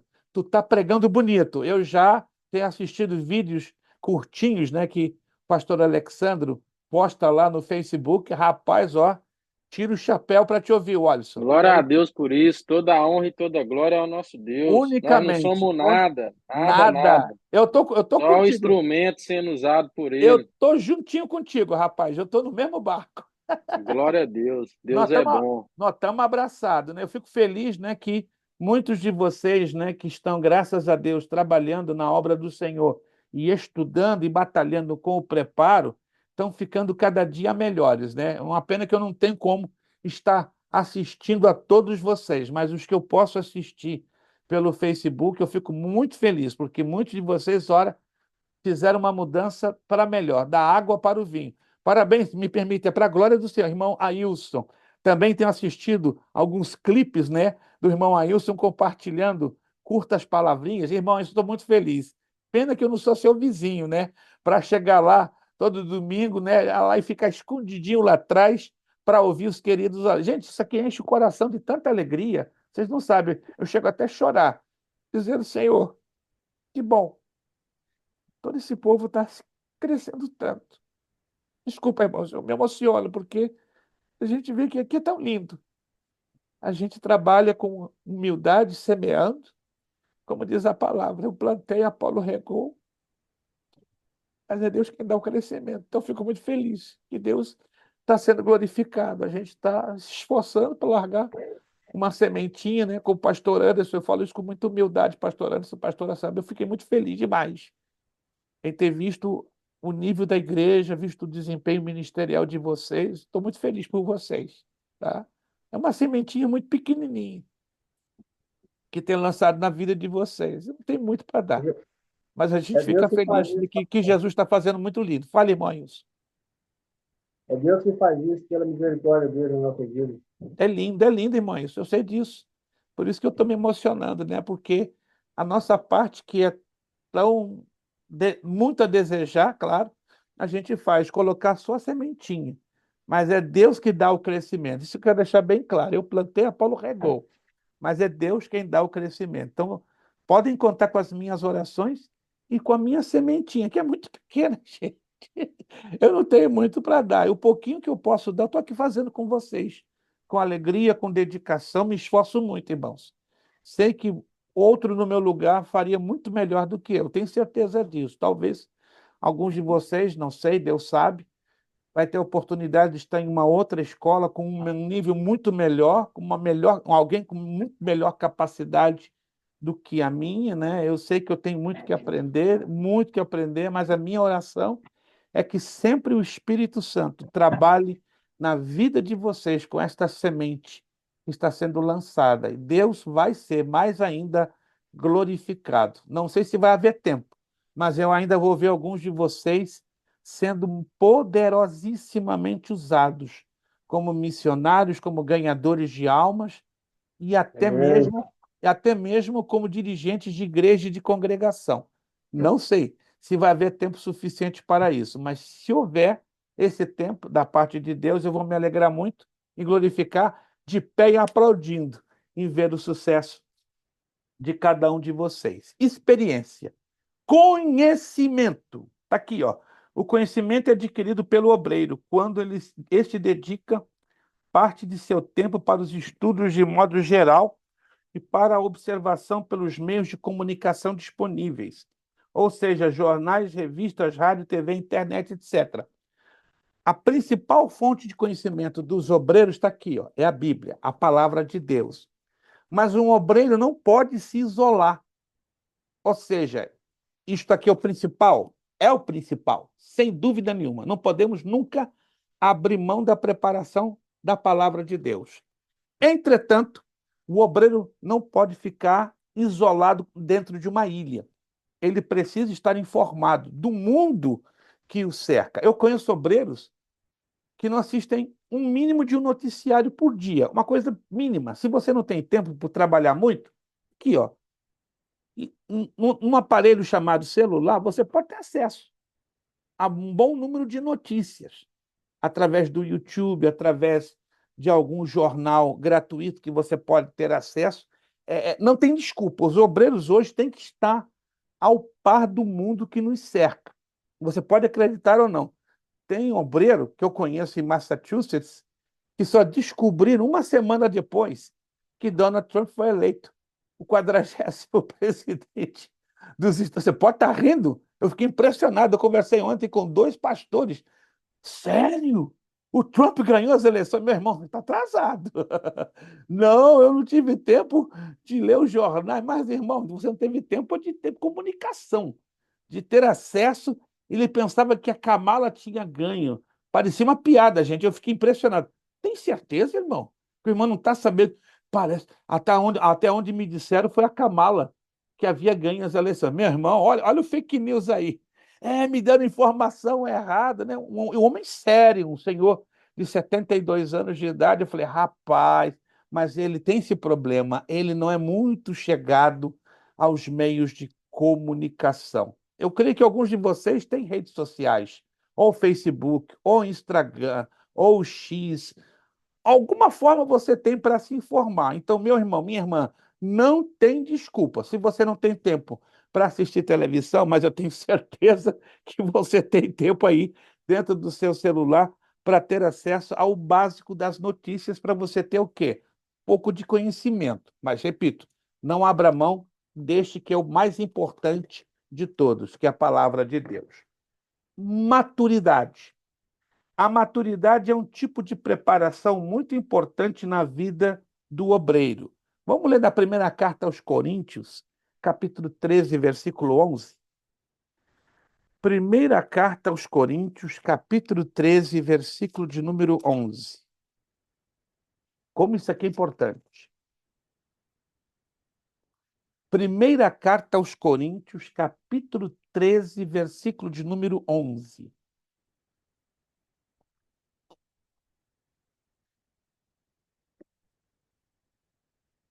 Quando eu era menino, falava como menino, sentia como menino, discorria como menino, mas logo que cheguei a ser homem, acabei com as coisas de menino. Não se assuste o que vou lhe falar. Tem obreiros já velhos de igreja e parecem que são crianças espirituais. Tem pastores com 30 anos de ministério, mas você conversa com eles, parecem crianças espirituais. Como? Invejosos, ciumentos, se envolvem em discussões polêmicas, contendas, não são pessoas discretas, problema de língua dobre, falam mal de colegas de ministério. Isso é uma prova muito clara de imaturidade. E mais imaturo do que ele é quem colocou ele no ministério e quem o separou. Eu tenho visto isso em muitos pastores, infelizmente, sem denegrir a imagem de ninguém. Por favor, irmãos, isso me preocupa, isso me entristece, isso me assombra, porque parece que alguns anos atrás havia muitos critérios de responsabilidade para se separar pastores. Mas de uns 10 anos para cá, parece que separar pastor se tornou tipo uma profissão ou uma questão de status. Não somente pastores, mas até um diácono, como fala a nossa irmã Vanderlé. Ó, eu aplaudo de pé a igreja e o ministério que exige um curso básico em teologia do obreiro para ele ser separado do obreiro e ainda coloca o diácono a 1 ano de prova. Eu aplaudo de pé, porque está cumprindo, ó, fielmente o que está escrito aqui. Não estou querendo dizer que essas igrejas sejam igrejas perfeitas, porque elas, como qualquer outra, como qualquer grupo de seres humanos, têm as suas falhas, com certeza, têm as suas falências, têm as suas debilidades, com certeza, mas um ministério que se esforça para viver a Bíblia e cumprir o que a Bíblia ensina, glória a Deus, ó. A gente aqui está para levantar as mãos e orar por esses ministérios e agradecer a Deus, porque ainda tem gente séria que quer fazer a coisa certa. Alô, irmãos? Ainda tem igrejas sérias, ainda tem ministérios sérios que querem fazer a coisa certa. Louvamos a Deus por isso ou não? Meu Deus, você tem que levantar a mão e louvar a Deus, porque tem gente ainda séria. Tem gente ainda que quer caminhar, não é, aqui em cima desse livro, graças a Deus. Eu não vou aqui entrar mencionando nomes, mas graças a Deus eu tenho me alegrado muito em ver igrejas que ainda querem fazer a coisa séria, ministérios que estão ali lutando para seguir a linha reta da boa, agradável e perfeita vontade de Deus. Mas a maturidade, a falta de maturidade, tem trazido os grandes prejuízos a igrejas e ministérios inteiros. Irmão Wilson. Pastor, o que você está falando aí, eu congreguei na igreja, e o pastor tinha um bocado desse defeito que você está falando aí, ó. Sério mesmo. O defeito gravíssimo, que eu fiquei com ele lá 4 anos e pouco, e à medida que eu fui convivendo dentro da igreja dele, a igreja era uma igreja pequena, eu fui vendo que a igreja não crescia, que a igreja não crescia. E eu fui passando a conhecer ele mais pessoalmente, me tornei amigo dele, e fui vendo os motivos que a igreja não crescia, e um outro motivo muito maior que não me cabe falar aqui, que até hoje eu não foi descoberto, mas o dia Deus vai revelar esse motivo que a igreja não crescia. Quando a igreja chegava ter um pouco de membro maior, já a pouco falhava todo mundo. Já chegou uma época que ficou eu e a minha família, e a família dele, mais 2 pessoas só na igreja. E eu sempre questionando Deus, perguntando a Deus por que aquilo acontecia, e Deus falava no meu coração e eu ia vendo os motivos. Cada dia eu via os motivos. E a igreja até hoje continua da mesma forma. Eu já tem mais de 5 anos, e quase 7 anos já que eu saí da igreja. Né? E a igreja continua do mesmo jeito que eu vejo assim, as imagens na internet. E as pessoas que eu conheço, que conhecem ele também, falam que a igreja continua do mesmo jeito. Por vários motivos desses que você falou aí e alguns outros. Falta de maturidade. Homem de Deus sapateiro. Conhecedor da Bíblia, homem que ora, homem que ora, paga preço, eu paguei muito preço com ele, mas infelizmente ele não tem muita maturidade, não. Porque senão a igreja estava num curso muito melhor do que está hoje. Vários É, motivos, a falou isso. falta, a falta de maturidade parece que não, mas causa enormes prejuízos ao rebanho do Senhor Jesus Cristo. Olha o que diz aqui na apostila. Seu desenvolvimento e crescimento espiritual no seu caminhar para com Deus. Sua autodisciplina, disciplina consigo próprio. Seu trabalho em equipe que amadureça e edifica a sua convivência com as outras pessoas. Tem obreiro que não sabe trabalhar em equipe. Se é ele não estando na frente fazendo o que ele acha que é correto, dá problema. Tem obreiro que não adianta, ele colocou na cabeça, tem que ser eu fazendo e está acabado. Se eu não estou na frente, a coisa não funciona. Ué, aonde está escrito na Bíblia que eu e você somos insubstituíveis? Não existe isso. Se você conhece um obreiro que diz, se eu não estou na frente, a coisa não vai andar, ele está bem problemático da cabeça. Porque nenhum de nós, irmãos, somos indispensáveis. Pelo contrário, se Luiz Prestes falha, Deus tem outro para levantar e vai ser muito melhor, né? Se o irmão Gil, que está ali no meu ladinho aqui da minha tela, falhar, não tem problema. Deus levanta outro e coloca melhor. Irmãos, a gente nunca pode imaginar que somos insubstituíveis. Todos nós somos descartáveis, somos não dispensáveis, ou seja, podemos ser dispensados em qualquer momento. Certo? O único que não pode ser substituído é o Espírito Santo, porque ele é a razão que alavanca, que impulsiona, que joga a obra de Deus funcionar com todo o vapor. Agora, nós temos que ter a humildade de reconhecer isto. Ninguém faz nada sozinho. Ninguém. A igreja de Hartford e a igreja de Nagasaki, para a glória do Senhor, tem Alexandre dos Santos como líder. Agora eu pergunto, o sucesso dessas duas igrejas é só do irmão Alexandre? Não. Então aí vocês, obreiros, membros, que estão fazendo isso aqui, ó, orando, jejuando e dando todo o apoio necessário ao seu líder. E o irmão evangelista Alexandre está prestando contas a quem? Ao pastor Eduardo Sampaio Oliveira, que é o presidente do ministério. Está ali, pastor Anderson, para a glória do Senhor, ao lado de sua esposa. Uma igreja muito bonita, está bombando, está avançando, está crescendo. Mas é o pastor Anderson e a pastora Sabrina, que estão fazendo sozinhos o trabalho? Não. Tem um grupo de obreiros que estão ali, ó, suando a camiseta com eles, batalhando pela mesma causa, pela mesma visão, pelo mesmo objetivo. Nenhum de nós, irmãos, fazemos a coisa acontecer sozinhos. Amém, irmãos? Estamos entendendo isso? Ninguém trabalha sozinho. Ninguém.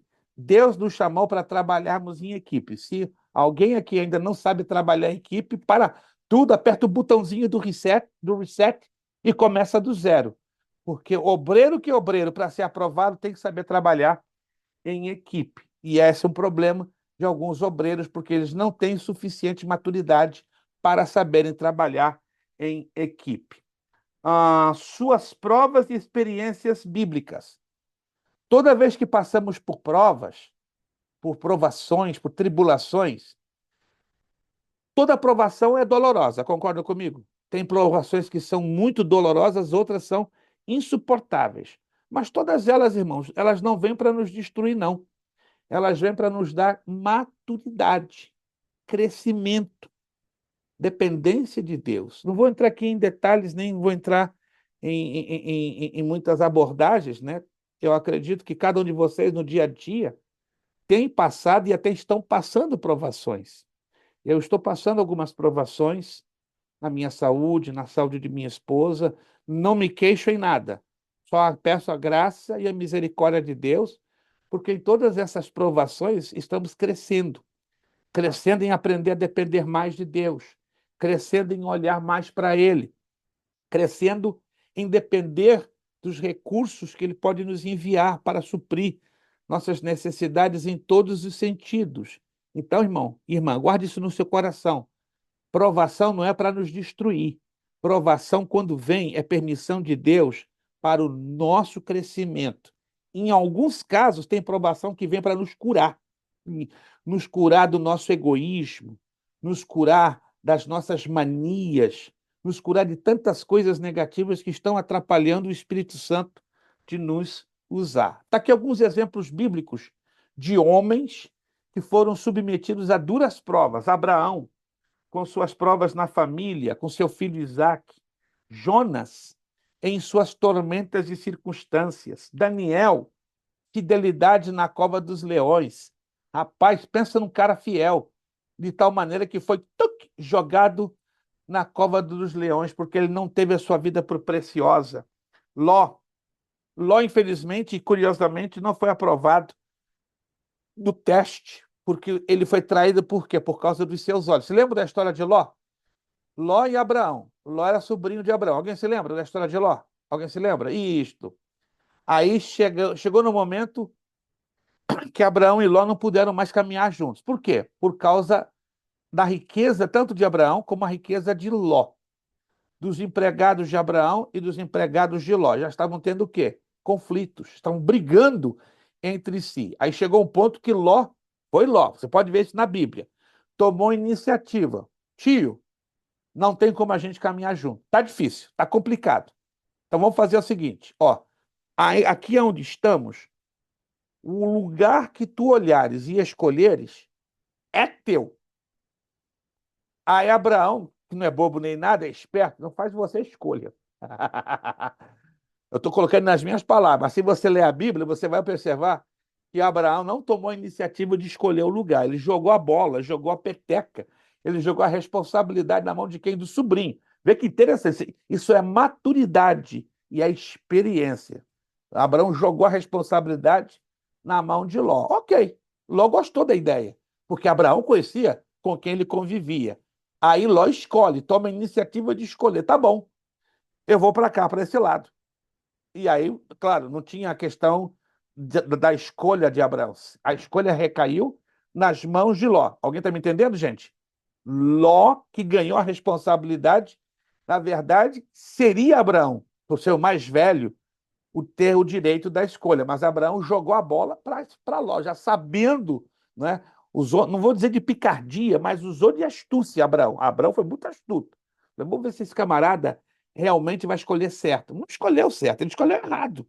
Eu vou para esse lado, tio. Então Abraão não tinha outra escolha, tinha que ir para o outro lado, para o lado oposto.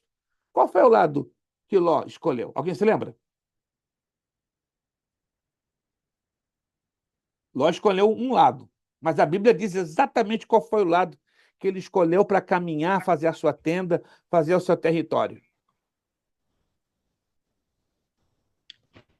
Ele escolheu ali as campinas verdejantes, pro lado ali de Sodomas e Gomorra, né? Olha só. Ele escolheu as campinas verdejantes, as campinas prósperas de Sodoma e Gomorra. Em outras palavras, Ló foi atraído pelo que ele via com seus olhos, não por aquilo que ele discernia espiritualmente. Estão percebendo, gente? O obreiro que tem maturidade, ele não é guiado pelos olhos físicos, ele é guiado pelos olhos espirituais. E ele fez a escolha dele, mas você sabe qual foi o final de Ló, não é? Ele foi reprovado, porque ele escolheu um local de perversão, de pecado, de sodomia, de coisas que desagradavam a presença de Deus. Então, Ló, infelizmente, não foi aprovado no seu teste. Saul, este também foi reprovado, afastando-se de Deus e perdendo a sua salvação. Está lá no primeiro livro de Samuel, todo o capítulo 28. Mas sabe por que Samuel perdeu a sua salvação? Vamos lá ler um texto que você já conhece. Primeiro livro de Samuel, capítulo 15.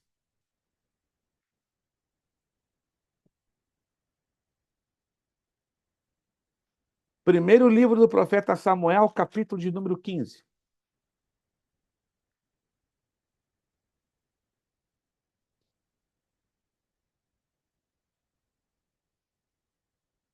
Primeiro livro de Samuel, capítulo de número 15. Versículos 22 e 23. Anote comigo, por favor, se você tiver a sua Bíblia. Estou vendo ali nosso irmão Eroníades. Ele não está vestido, ele está revestido. Todos aqui que eu estou vendo estão vestidos, mas o irmão Eronilde está revestido. Tá fazendo como a Bíblia ensina, né? Sabe por que ele está revestido? Porque deve estar frio pra caramba.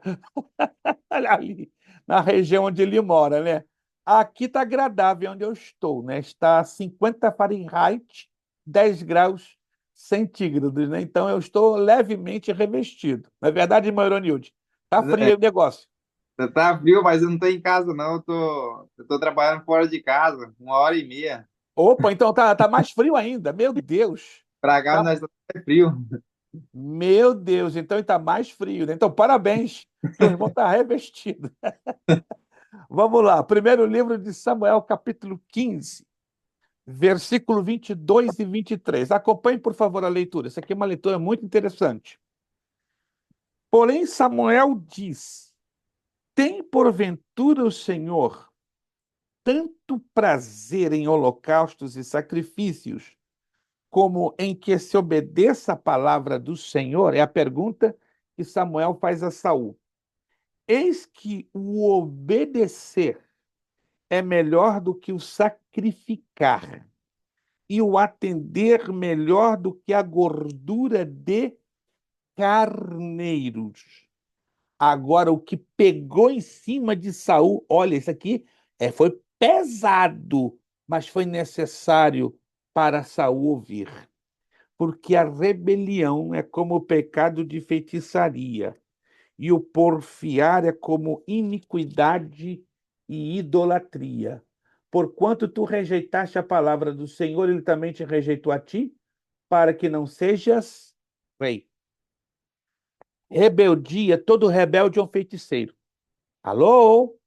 A Bíblia aqui está nos ensinando.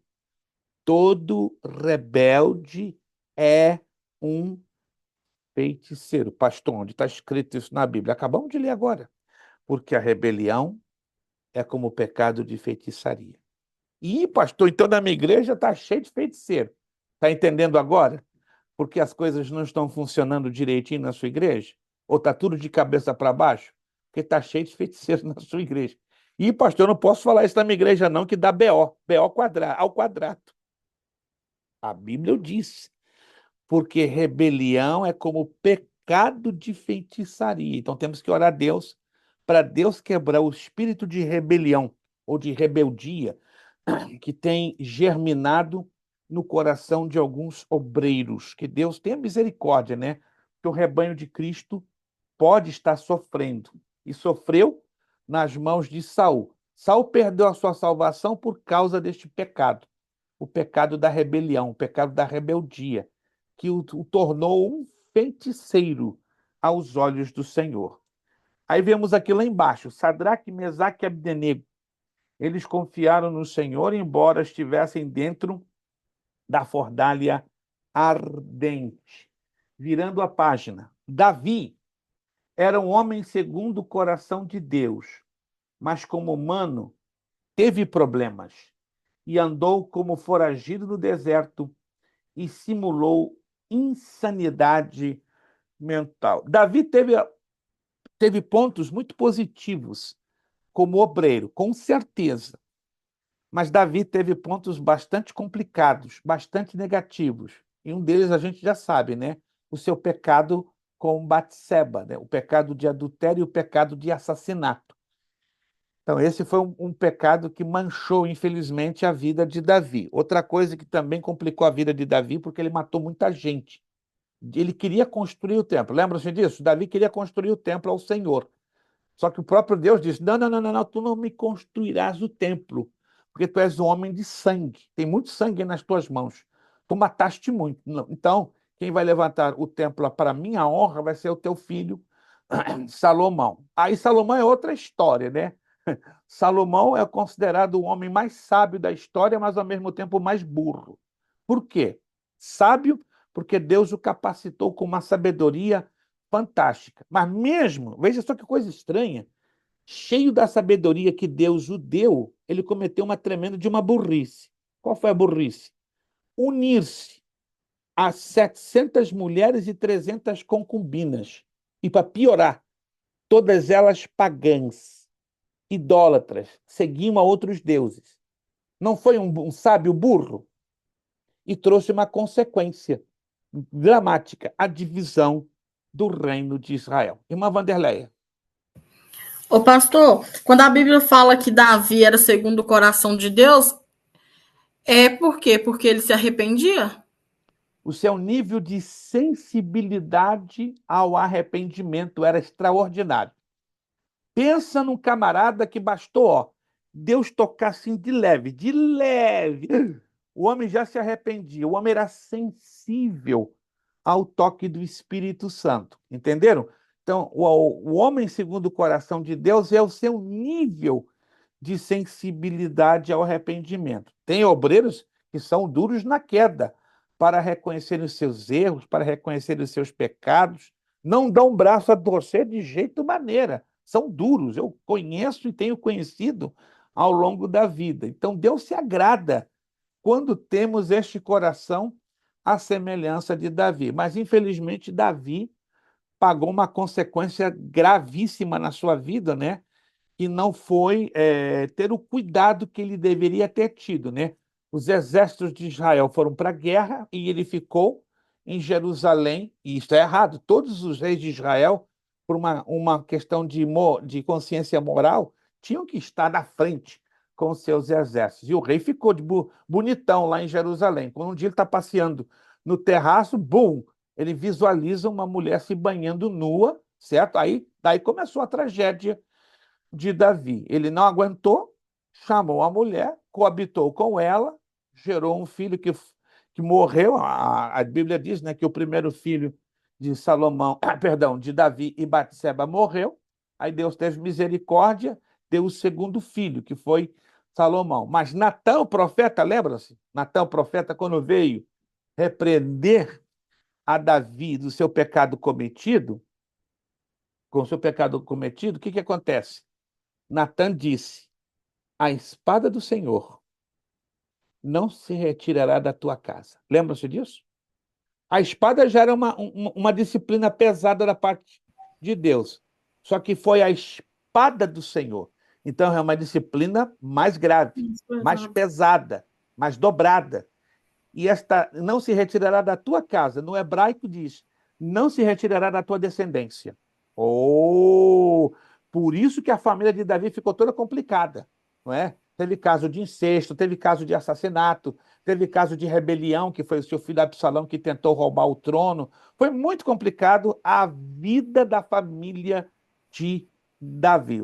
Pobrezinho, a Bíblia não dá detalhes, mas parece que ele morreu de desgosto.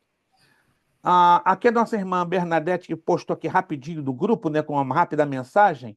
E a maçonaria? A maçonaria, se você não sabe, alguém já ouviu falar que Salomão foi o elemento que deu as bases para a criação da futura maçonaria? Quem sabia já disso? Irmão Ricardo levantou ali a mão, irmã pastora Sabrina. Poucos sabem, né? Você pode pesquisar. A maçonaria também, irmã Beth, perfeito, irmã Bernadette. A maçonaria que foi desenvolvida a partir do século XVIII, ela veio lá atrás, nas bases de Salomão. Porque como Salomão se uniu a tantas mulheres pagãs, não é? Se uniu a tantas mulheres adoradoras de demônios, Salomão se envolveu com os fenícios. E os fenícios, segundo a história, eram grandes feiticeiros, adoradores de Dagon, adoradores de Astoretes, de todas as entidades mais terríveis de Babilônia. E, consequentemente, a maçonaria nasce, né, nas mãos de Salomão. Então, Salomão é o camarada que dá o pontapé inicial para as bases da criação da maçonaria já no século XVIII na França e nos Estados Unidos. Então, a maçonaria que hoje conhecemos no Brasil, aqui nos Estados Unidos e no mundo, quem deu o pontapé inicial para a sua criação e para as suas doutrinas foi definitivamente Salomão. Vamos aqui adiante, vamos continuar. Vamos terminar nossa aula hoje 10h05, né, no horário daí, para a gente dar uma boa conclusão. Ó, João Marcos também foi reprovado no primeiro teste, mas adiante teve uma segunda oportunidade e foi aproveitado como obreiro eficaz. Segundo os historiadores romanos Suetônio e Plínio o Grande, a Bíblia não dá datas. É interessante isso, né? Em alguns casos, a Bíblia fala de datas, 1 ano, 2 anos, 3 anos, 10 anos, 4 anos, mas na maioria das vezes a Bíblia não trabalha com datas exatas. Só os historiadores paralelos à história bíblica, né, que nos reforçam a informação e nos dão datas. Então, os historiadores como Suetônio e Plínio o Grande, de origem romana, apresentam que foi em torno de 11 anos que João Marcos ficou literalmente no banco de reservas, né?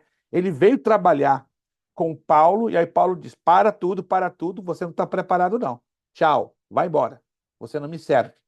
Mas em uma das cartas que Paulo escreve, ele diz: traze-me a João Marcos, porque agora ele me é útil para o ministério. Então, passaram-se 11 anos. 11 anos de experiência, 11 anos de conhecimento e 11 anos de maturidade. Tem obreiros que alcançarão mais tempo, menos tempo em ter essas três coisas: experiência, conhecimento e maturidade, porque isso é necessário, irmãos, para que possamos fazer pelo menos isso aqui, ó, isso aqui na obra do Senhor nosso Deus e não trazer vergonha para a obra do Senhor. José e suas provações. Em meio à dificuldade, provou-se-lhe a sua mansidão. Em meio à imoralidade, aprovou-se-lhe a sua confiança em Deus e a sua paciência. Ao ficar preso sem saber quando sairia do cárcere. Em meio à prosperidade, aprovou-se-lhe a sua humildade ao ser exaltado. Em meio à caridade, foi amoroso para com seus irmãos. Embora tendo sido vendido por eles e depois de haver passado por tudo, ele os perdoou e os ajudou. Que exemplo lindo de José. Quantos anos José ficou no cativeiro antes de ser levantado a vice-governador do Egito? Alguém se lembra? A Bíblia nos dá 15, 13 anos. 13. 13 anos. Agora, o que a mim me surpreende, né? O copeiro. Lembram-se que quando Deus usou a José com um sonho, aí ele teve um sonho e nesse sonho quem aparece? O copeiro e o padeiro. E aí um dia José recebe a interpretação do sonho e dá lá na prisão a interpretação do sonho para o copeiro que estava preso com ele, lembra-se? E para o padeiro. Aí chegou no momento que o padeiro ficou nervoso. Não, eu não vou morrer coisa nenhuma. Porque a interpretação do sonho indicava que o padeiro ia ser enforcado. E que o copeiro seria exaltado, voltaria ao seu lugar a servir a taça de Faraó, derramando o vinho. Aí cumpriu-se no tempo determinado o sonho, né? O padeiro foi enforcado, foi morto, e o copeiro foi restaurado, foi exaltado. Mas vocês se lembram quanto tempo levou? Aí, antes que o copeiro saísse, José faz um pedido: lembra-te de mim, fala de mim a Faraó. Lembram-se quanto tempo levou para o copeiro se lembrar de José?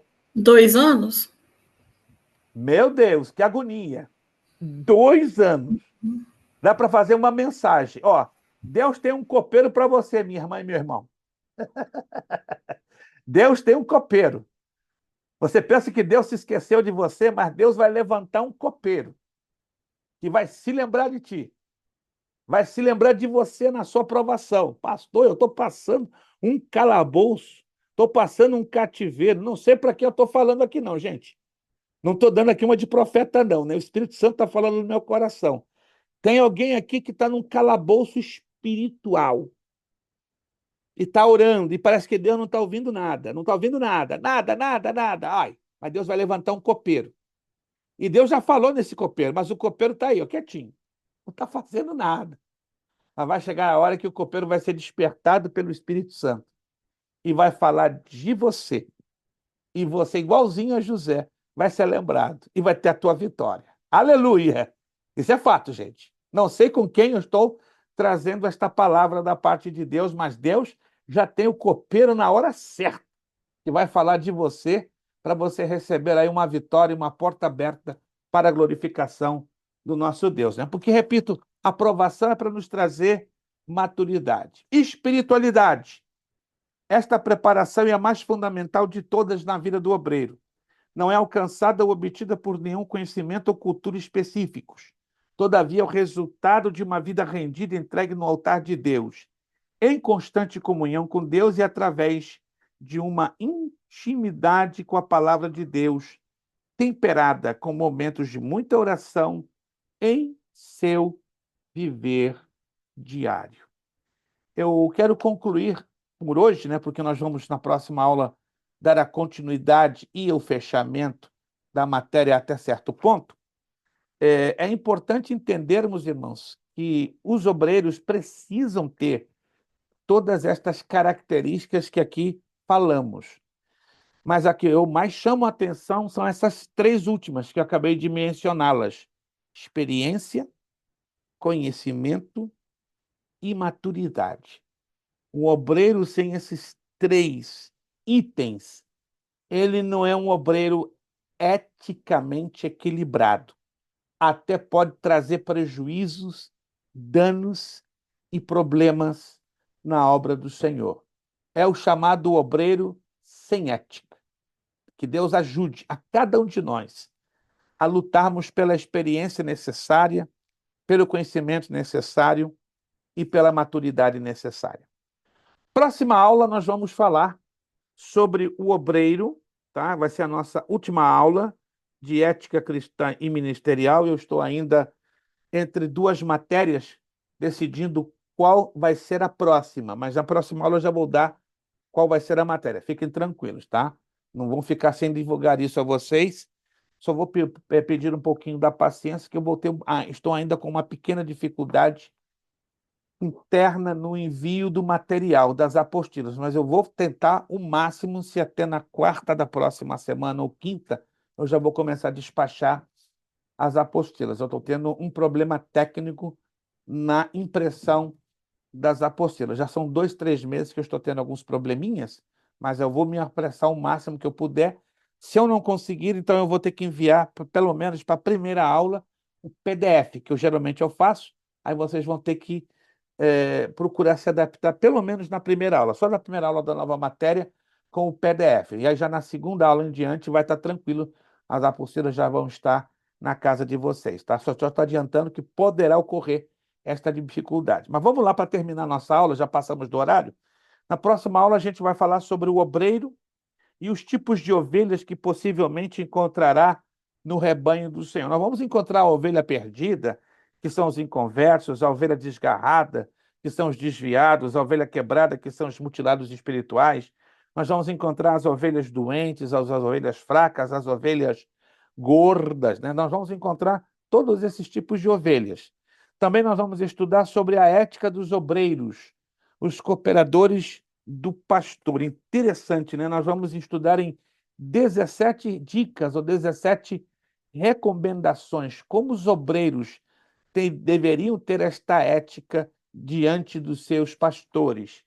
Também nós vamos estudar sobre a imagem, a linguagem e a postura ética de um obreiro evangélico, na sua aparência, o obreiro na sua higiene, suas vestimentas, importantíssimo, o que o obreiro deve falar e o que não deve falar no púlpito, como comportar-se em uma conversação ou interpelação em um meio público, como o obreiro adquire a simpatia de sua audiência, o obreiro e seus gestos. Cuidado, irmãos, nem todo gesto é apropriado.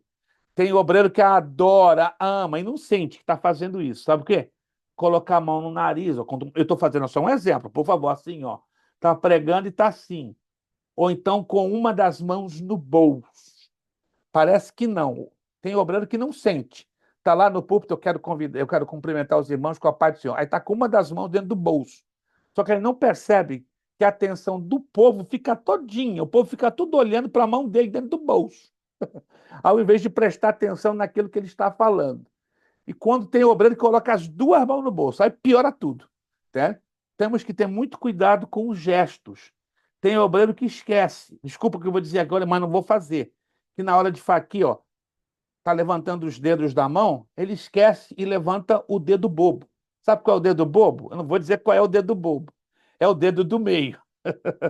Ao invés de dizer assim, ele usa aquele outro dedo que vocês sabem que é um gesto obsceno. Então temos que ter muito cuidado com os gestos. O camarada até faz sem querer, mas sem querer querendo. Os deveres fundamentais do obreiro, a importância da presença de Deus, conversações no púlpito. Então, na próxima aula, a gente vai ter que dar todas essas pequenas dicas, assim, um pouquinho rápidas, porque às 9h27, 9h28, a gente para tudo para começar, então, a nossa provinha. Os irmãos que se ausentaram da aula de hoje pela necessidade que me foi apresentada, que fiquem atentos. A prova será na próxima aula, dia 19, a partir de 9h30. Irmão Ironildo, a gente vai conversar direitinho sobre a situação que o irmão me colocou, né? Ou vai ser amanhã, ou vai ser na sexta. Mas aí eu vou dar uma chamadinha, a gente vai conversar rapidinho e eu vou lhe ajudar o máximo que eu puder e vou me esforçar. Se eu não puder fazer, eu vou gritar a Jesus e Jesus vai me orientar a ajudar o irmão. Gente, amém, irmãos? O Espírito Santo falou alguma coisa com você nessa noite através da sua palavra? Ei, coisa boa, ele falou. Se o Espírito Santo não fala, sabe o que eu faria? Eu apresentaria aqui a minha renúncia, a minha demissão. Mas graças a Deus que o Espírito Santo falou, não foi o pastor Luiz Prestes, não. Graças a Deus. Vamos agradecer ao Senhor nosso Deus. Muito obrigado a todos vocês que se esforçaram para estar aqui conosco hoje. Obrigado, nossa irmã Vanderleia. Obrigado, família Ramalho. Breve estaremos aí, né? Fazendo um cultão de ação de graças. Ei, meu Deus! Haja garganta para agradecer a Deus. Breve que estaremos juntos. Obrigado, irmão Leandro Bonjú. Deus abençoe. Obrigado, Gil. Estava com saudade de ver o seu rostinho, irmão Gil. Seu rostinho dá tanta paz que eu fico triste quando eu não vejo. Saudações da irmã Rubiane, beijando seus meninos, né? Tá ali a mão abençoada da irmã Rubiane, né? Porque a telinha é pequena, não dá para encaixar os dois juntos. Obrigado, irmão Orley. Muito bom rever sua pessoa, irmão Ailson. Quero ainda ouvir o irmão Ailson pregando aquela mensagem de fogo. E aí, quando eu estiver ouvindo ele pregar, você pode ter certeza, eu vou ser a primeira pessoa que eu vou cair lá na frente do púlpito, me entregando a Jesus depois de 54 anos. Falando sério. Eu sei que o irmão Ailson vai ser usado para isso um dia. Obrigado, irmão Ricardo. Deus continue usando a sua vida, abençoando tremendamente e fazendo do irmão poderoso um instrumento aí na sua igreja que o irmão serve. Wallison, beijo no teu coração, Wallison. Continua sendo essa bênção na vida aí dos irmãos de Nagataki, de Hartford e também na minha vida. Obrigado, irmão Orley. Deus abençoe. Deus continue lhe abençoando muito no seu trabalho material, no seu trabalho espiritual, tá? Tudo que o irmão irmão Ironildes, coloque em suas mãos, ele possa também ser prosperado. E obrigado, irmã Bernadette. A vitória é sua, irmã Bernadette. Deus está com pressa. Deus está com pressa, irmã Bernadette. Prepara. Deus vai surpreender a senhora. E logo, logo, logo a senhora vai estar cantando o hino da vitória e agradecendo a Deus, junto de sua família. Vamos agradecer a Deus com uma oração. Vamos pedir pastor Anderson. Pastor Anderson, domingo, ele passou por uma experiência interessante, né? Ele viu o Flamengo fritar o Galo. Com todo carinho e respeito. Domingo, o Flamengo fritou o Galo. Meu Deus! Doeu meu coração. Eu falei, meu Deus, eu pensando que o Galo ia sair... Ô, pastor, o Gil nem me ligou dessa vez, não? Quem? O Gil nem me ligou dessa vez, não. Deixa quieto, não mexe com isso. Mas eu fiquei... Me deu dó, gente. O pastor Anderson estava lá, num fervor assistindo o jogo. Aí, no final, o Flamengo fritou o Galo com 1-0. Mas deixa quieto. Mas como o pastor Anderson não guarda rancores, né, dos flamenguistas, ele vai provar isso agora, agradecendo a Deus uma palavra de oração. O homem está feliz, né? Com galo frito ou não frito, o importante é que a alegria do Senhor é a nossa força. Pastor Anderson, então, agradecendo a Deus com a palavra de oração pela aula de hoje. Obrigado, gente. Deus vos abençoe e vejo vocês Próxima terça-feira, dia 19, lembre-se, é a nossa provinha. 12 questões, estudem os exercícios de ética cristã e ministerial, que já estão todos resolvidos. Se alguém perdeu o gabarito de respostas, fale comigo que eu posto no seu privado para você não perder nada, tá bom? Para depois dizer, ei, pastor, eu perdi as respostas do exercício, estou perdido.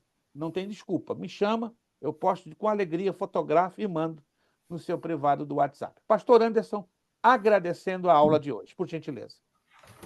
Amém. Soberano Deus, eterno Pai, viemos aqui, ó Pai, neste momento, em nome de Jesus, te pedir perdão, Senhor, pelos nossos pecados, pelas nossas falhas. Espírito Santo de Deus, eu queria te louvar e te agradecer, ó Pai, por estarmos aqui mais um dia, Senhor, na tua presença, aprendendo mais de ti, conhecendo mais da tua estrutura, ó Pai, da tua palavra, ó Deus, em nome de Jesus. Pai, abençoa cada irmão que está aqui, ó Pai, aqueles que não puderam vir também, Senhor, e quando eles abriram, ó Pai, o áudio para ouvir a mensagem, eles possam compreender, ó Pai, em nome de Jesus, e guardar no teu coração a tua palavra, ó Pai. Pai Santo e Poderoso, abençoa a vida do pastor Luiz, da sua esposa Luísa, ó Deus, em nome de Jesus. Pai, ajuda eles na saúde, ó Pai, na cura da perna da Maria Luísa, Senhor, no pé da Maria Luísa, Deus, nós já profetizamos a cura, Senhor, em nome de Jesus. Guarda teu servo, ó Pai, continua usando por onde ele passar, Senhor, que a boca do Senhor possa estar falando através da vida dele, Senhor, em nome de Jesus. Nós te damos louvor e honra e glórias a ti, Senhor, porque toda honra e toda glória é dado a ti, Pai. Nós somos os meros servos do Senhor, estamos aqui a cada dia mais, ó Pai, para buscar a tua presença, para aprender mais de ti, Senhor. Abre o nosso entendimento, abre, Senhor, em nome de Jesus, a nossa mente, para que tudo que colocaram, ó Pai, aqui nessa escola venha entrar no nosso coração e na nossa mente, ó Pai, para que nós possamos guardar os teus conceitos, os teus mandamentos, Senhor, em nome de Jesus. Nós louvamos e te agradecemos, ó Pai, nesta noite, em nome do Pai, do Filho e do Espírito Santo de Deus. Amém. Amém, amém. Para terminar nosso lema, para terminar a aula, nosso lema, seriedade. Seriedade. Compromisso. Disciplina. Seriedade. Compromisso. Disciplina. Seriedade. Compromisso. Disciplina.